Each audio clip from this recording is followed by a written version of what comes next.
Bonjour à tous, comme vu dans ma vidéo d'actu, je voulais qu'on parle un peu de la FDJ, car il y a un point important dont personne ne parle, ou presque, et qui pourtant est d'une importance capitale. On voit ça tout de suite.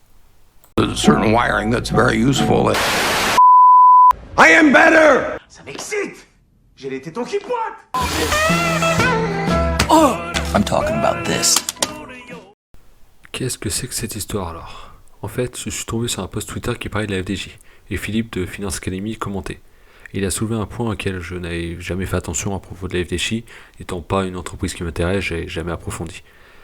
Je savais que l'État prélevait une taxe sur les paris, mais pour ceux qui regardent les comptes de résultats à travers des agrégateurs comme Zone Bourse, Yahoo Finance ou ce genre de site, vous ne le voyez pas. Pour 2022, par exemple, le chiffre d'affaires est de 2,461 milliards. Mais la FDJ a encaissé 20 milliards 618 millions de mises. 68% environ sont redistribués aux gagnants, ensuite l'État prend 20%. Alors rien de choquant en soi, il y a une taxe quoi, rien de bien nouveau en France. Le problème que Philippe soulevait, c'est qu'à tout moment l'État peut décider d'augmenter cette taxe. Et elle a déjà été plus élevée par le passé, où elle est montée à presque 29% en 2007, même si le taux de redistribution aux gagnants était plus faible à l'époque. Et pour vous donner une idée, si l'État augmentait de 1% la taxe, ce serait 200 millions de moins pour la FDJ. Vous allez me dire, 200 millions de chiffre d'affaires, ça va. En fait, c'est bien plus grave. Ces 200 millions seraient déduits du résultat opérationnel directement. Car les coûts de la FDJ, eux, ne changeraient pas. En 2022, il y aurait donc eu 250 millions de résultats opérationnels au lieu de 450 millions. Après intérêt, on aurait été à 220 millions au lieu de 420 millions. Après impôt, à 161 millions au lieu de 308 millions. C'est presque une baisse de 50% du bénéfice.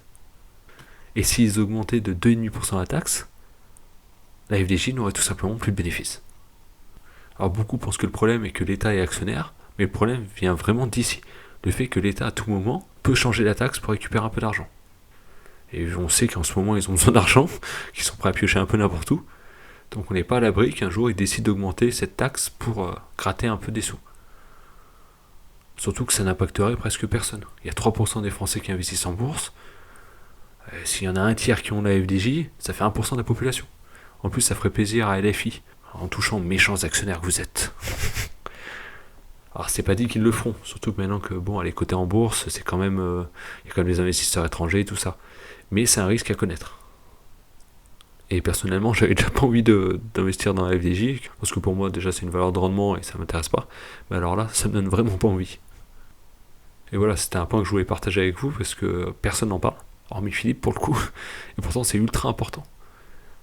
Sur un coup de tête d'un ministre, vous pouvez perdre gros, car si le bénéfice est presque divisé par deux, vous imaginez bien que les cours de bourse suivra. Alors ne courez pas vendre vos actions FDJ si vous êtes actionnaire, mais comme pour Katana et les royalties, maintenant vous êtes au courant. Libre à vous de rester actionnaire, de renforcer suite à l'annonce de l'acquisition, qui n'a pas l'air mauvaise d'ailleurs, ou de vendre. Mais vous ne serez pas surpris si un jour l'État augmente cette taxe en tout cas. Voilà, ce sera tout pour cette petite vidéo rapide. Moi je vous dis à la prochaine. Salut! Oh, Cadillac car.